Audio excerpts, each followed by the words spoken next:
নমস্কার সবাইকে, আমি পিয়ালি সরকার চলে এলাম গম্ভীরা পূজার ব্লগ নিয়ে। এটি হলো কালী ও শিব ঠাকুরের পূজা। এই পূজাটি বৈশাখ মাসের শনি অথবা মঙ্গলবারের যে কোনো একটি দিনে হয়ে থাকে। তো আপনারা দেখতেই পাচ্ছেন শুক্রবার রাত 1টা অর্থাৎ শনিবারে এই পুজোটি শুরু হয়ে যায়। তো এখানে আরতি চলছে গম্ভীরা ঠাকুরের, আর এখানে আমাদের ঠাকুরমশাই পূজা দিচ্ছেন। তারপর আমরা চলে গেলাম গম্ভীরা পূজার মেইন এক বিষয়টিতে।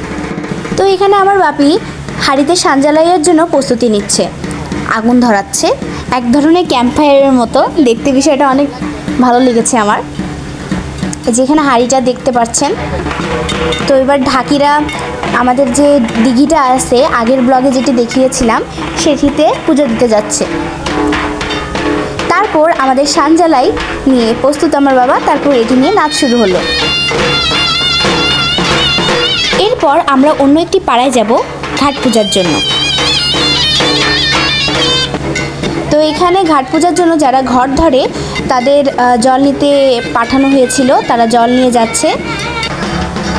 তারপর সব পূজা এবং সব কার্যক্রম সফল হওয়ার পর আমাদের এখানে যে মুখগুলো আমরা দেখিয়েছিলাম সেই মুখ নিয়ে খেলা শুরু হয়েছে। তো এখন আমরা রয়েছি মেইন মন্দিরটায়, কালী মন্দির, বিজোড়া কেন্দ্রীয় কালী মন্দির। তো এরপর সকালবেলা শুরু হলো আমাদের সকালবেলা। তো এখন এখানে বড় মা, তারপর আমার মা পুজো দিচ্ছে মনসা ঠাকুরের। এটি হলো আমাদের বাড়ির মন্দির, মনসা ঠাকুরের মন্দির। এখন আমার বাড়ির সামনে অর্থাৎ বাড়ির আঙিনায় সবাই মুখোশ পরে নাচবে।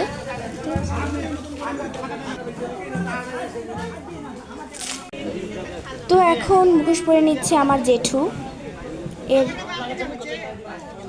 এর আগে আমার বাপি মুখোশ পরে নেচেছিল।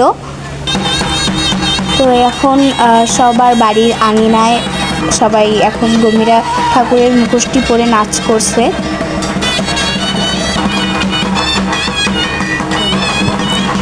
এটা আমাদের আঙিনা। মন্দিরের সামনে যেটি দেখতে পাচ্ছেন এটা হলো আমাদের আঙিনা। আর এখানে মা কলা, তারপর নানা ধরনের প্রয়োজনীয় জিনিসগুলো নিচ্ছে। তারপর কিছুক্ষণ খেলার পর দুপুরবেলাটা শেষ হওয়ার পর আমাদের সং পূজা শুরু হয়। তো সবাই সং সেজে ওখানে আনন্দের জন্য যায়। এটা আমার ইন্টারেস্টিং লেগেছিল, কিন্তু আমি মিস করে ফেলেছিলাম, আসলে একটু রেস্ট নিচ্ছিলাম তো। আর এখানে আমার একটা জেঠু স্কুল ব্যাগ নিয়ে স্কুল বয় সেজেছে। তারপর আবার বিকালের পর্ব শুরু হলো। বিকালে এখানে আবার নতুন করে মুখোশ পরলো সবাই। এর আগের রাতে আমার বাপি মুখোশ পরেছিল, আবার বিকালবেলা বাপি পড়ছে।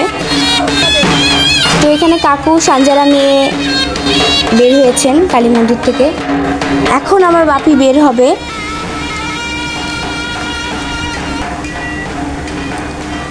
এই যে এখন মুখোশ পরে নিয়েছে, সব রেডি টেডি হয়ে এখন কালী মন্দির থেকে বের হচ্ছে। আর এই মুখোশের উপর যে কবুতরটা দেখছেন সেটি কিন্তু মানত করা কবুতর। অনেকে এখানে মনস্কামনা পূরণ করার জন্য মানত করেন। তো এটা হলো কবুতর। এখন বাপি বের হচ্ছে।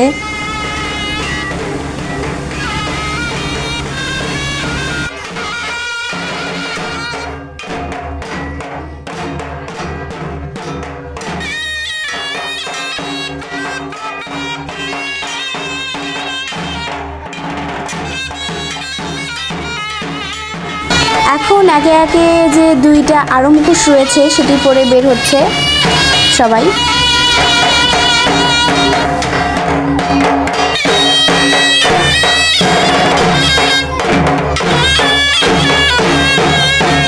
ধর্ম যার যার, উৎসব সবার, এই কথাটি কিন্তু সত্য। এখানে যে পূজাটাই হচ্ছে এটিকে উপভোগ করার জন্য অনেক মুসলমানও এখানে আসেন উপভোগ করার জন্য। এই যে এখানে দেখতেই পাচ্ছেন অনেকে এসেছে, আবার অনেকে মানতও করে। এই বিষয়টি আমার খুব ভালো লেগেছে যে কোনো ভেদাভেদ নেই কারো মনে, সবাই মিলেমিশে এখানে আনন্দ করে। আর এদিকে মা, পাড়ার সব দিদা, দাদু, পিসামশাই সবাইকে ফুচকা খাওয়াচ্ছে, কারণ ছোটোখাটো একটু মেলাও বসেছিল। তো তো এখানে দেখতে পাচ্ছেন সবাইকে খাওয়াচ্ছে মা।